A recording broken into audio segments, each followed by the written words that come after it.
siya ang ama ng kasalukuyang Pangulo natin ngayon. Siya si Ferdinand Marcos. Nag-utos na ang lahat ng edifisyo, gusali at tanggapan ay pangalanan sa Pilipino sa misa ng kautosang tagapagpaganap bilang 96, 1967. Magsusunod naman ay si Hilary Bayan. Siya si Rafael S. Sadas, na nilagdaan niya ang Memorandum Circular bilang 172, 1968, nag-utos na ang pulong liham ng tanggapan ng pamahalaan ay isulat sa Pilipino. Kita niyo ba, ganun kahalaga ang wikang Pilipino?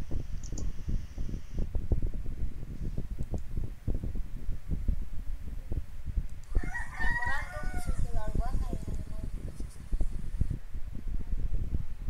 Nagtatagubili sa lahat ng kawani, pamahalaan na dumalo sa mga seminar sa Pilipino na pangungunahan ng surian ng pambansa sa iba't ibang paraan tulad lingwistika ng kabuluhan. Sinasabi dito na inutusan ang lahat ng mga empleyado ng gobyerno na sumali sa mga seminar tungkol sa wikang Pilipino na pinangungunahan ng surian ng wikang pambansa. Ang mga seminar na ito ay tungkol sa iba't ibang wika sa Pilipinas.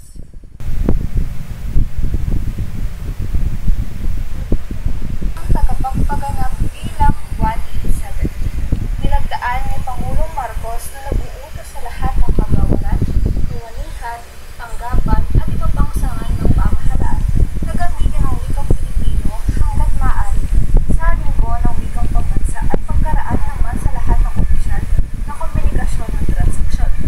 Sinasabi naman dito na pinalunahan ni Pangulong Marcos ang batas na nag-uutos sa lahat ng mga tanggapan ng gobyerno na gumamit ng wikang Pilipino sa mga opisyal na komunikasyon, lalo na sa tuwing linggo ng wikang pambansa.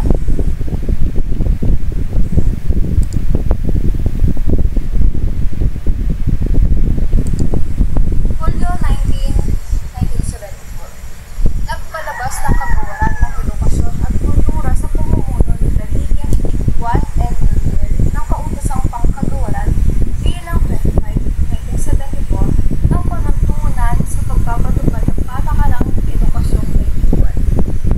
Sinasabi dito na naglabas ang Department of Education and Culture, DepEd, ng isang utos na nagsasabi ang edukasyon sa Pilipinas ay magiging bilingual, ibig sabihin gagamitin ng parehong Pilipino at Ingles bilang wika ng pagtuturo.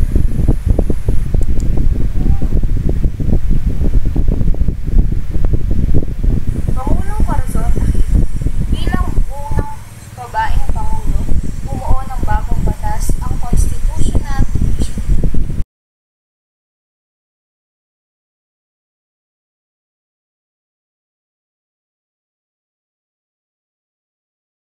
So ngayon, tayo ay dadako sa Saligang Batas 1987. Ano ang Saligang Batas?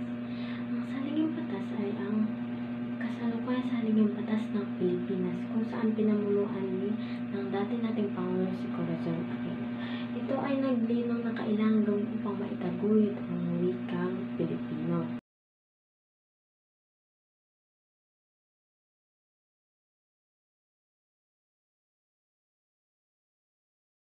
Tayo ay dadako sa topic nating si Gloria Macapagal-Arroyo o ang dati nating presidente si Gloria Macapagal-Arroyo. Sino nga ba si Gloria Macapagal-Arroyo? Si Gloria Macapagal-Arroyo naglabas ng Executive Order number 210 noong Mayo 2003 na naglabas ng pagbabalik sa isang monolingual na wikang panturo. Ayon dito, ang wikang Ingles daw ay ang pwede nating gamitin panturo o pangalawang wikang panturo.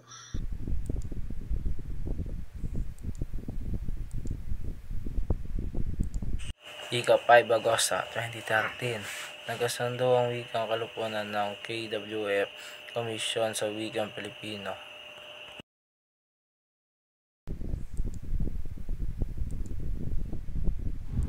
Ang katutubong wika na ginagamit sa buong Pilipinas bilang wika ng komunikasyon sa pagbigkas at sa pagsulat ng paraan ng mga pangkating katutubo sa buong kapuluan.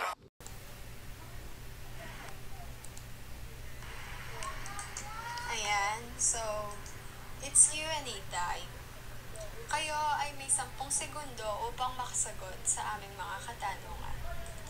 Ang unang tanong ay, pinalitan ng tawag sa wikang pambansa mula sa Tagalog ay naging Pilipino sa bisa ng kautosang pangkagawaran bilang 7 o 7 ni Jose B. Romero.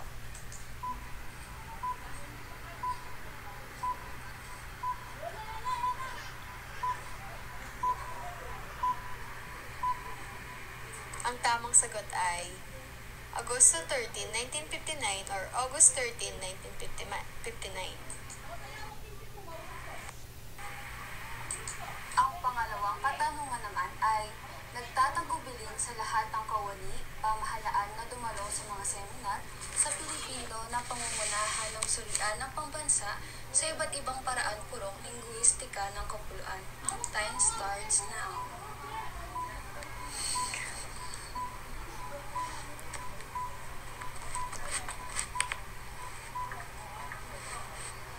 Ang tamang sagot ay Memorandum Circular 199 noong 1968. Ang ating ikatlong katanungan naman ay,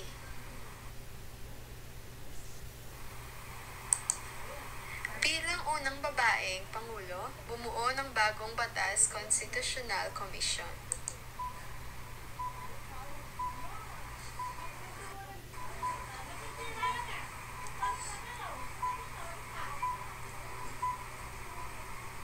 Ang tamang sagot ay Pangulong Corazon Aquino. Para sa ikalimang katanungan, ikaapat na katanungan ay, nilagdaan at inuutos niya na ipanimbag sa wikang Pilipino ang lahat ng sertipiko at diploma sa taong-aralan 1963 to 1964.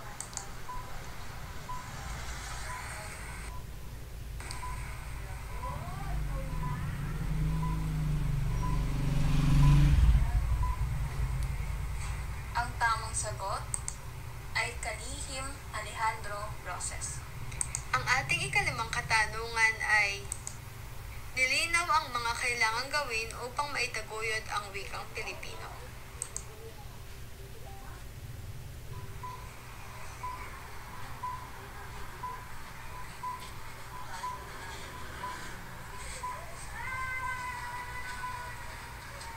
Ang tamang sagot naman ay Saligang Batas 1987.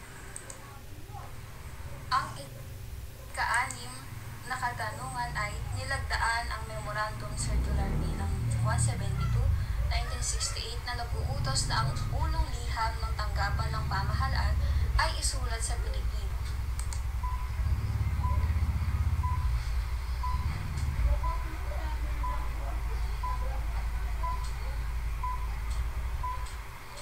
Ang tamang sagot ay Rafael Salas. Ang ating ikapitong katanungan naman ay, nagkasundo ang wikang kalupunan ng KWF o Komisyon sa Wikang Pilipino.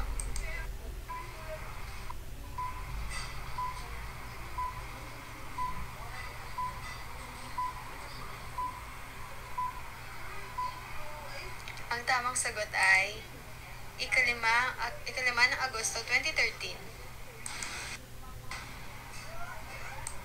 Ang ikawalong katanungan ay, pinagtibay ang wikang opisyal sa bansa ay Tagalog at Ingles.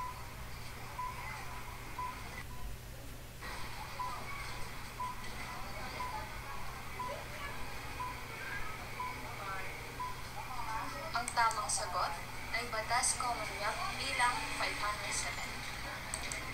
Ang ating ikasyam na katanungan ay, nakamit ng Pilipinas ang kanyang kasarinlan o kalayaan.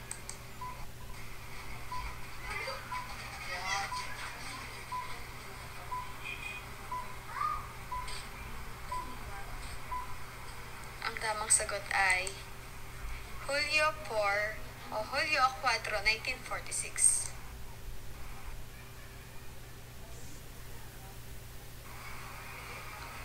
Ang ikasampung katanungan Nga naman ay ang katutubong wika na ginagamit sa buong Pilipinas bilang wika ng komunikasyon, sa pagbigkas at sa pagsulat ng paraan ng mga pangkating katutubo sa buong kapuluan.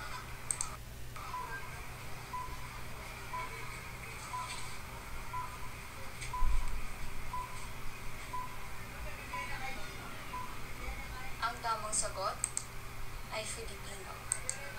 Ang ating ika-17 katanungan naman ay, naglabas siya ng Executive Order Number 210 noong Mayo 2003 na nag-aatas ng pagbabalik ng isang monolingual na wikang panturo ang Ingles sa halip na ang Pilipino.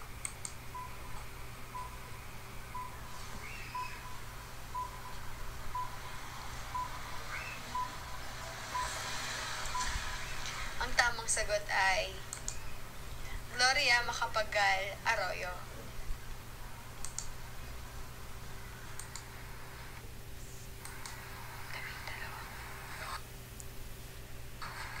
Ang ating katanungan pang-12 ay nagpalabas ng kagawaran ang edukasyon at kultura sa pamumuno ni Kalihim Juan L. Manuel ng Kautosang Pangkagawaran bilang 25 noong 1974 ng panuntunan sa pagpapatupad ng patakarang edukasyon bilingual.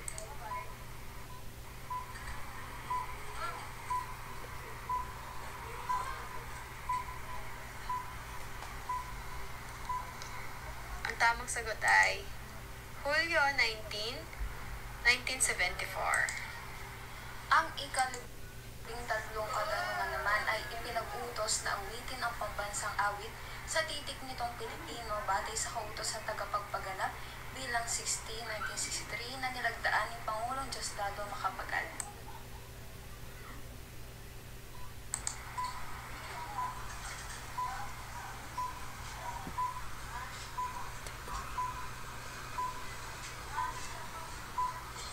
Ang tamang sagot ay 1963.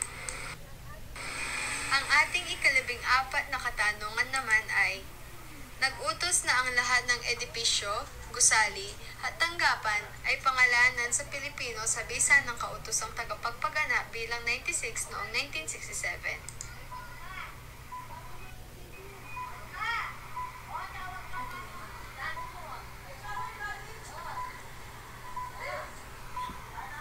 Ang tamang sagot ay Ferdinand E. Marcos. Ang ika-15 katanungan ay nilagdaan ni Pangulong Marcos na nag-uutos sa lahat ng kagawaran, kawanihan, tanggapan at iba pang sangay ng pamahalaan na gamitin ang wikang Pilipino hanggat maaari sa linggo ng wikang pambansa at pagkaraan naman sa lahat ng opisyal na komunikasyon at transaksyon.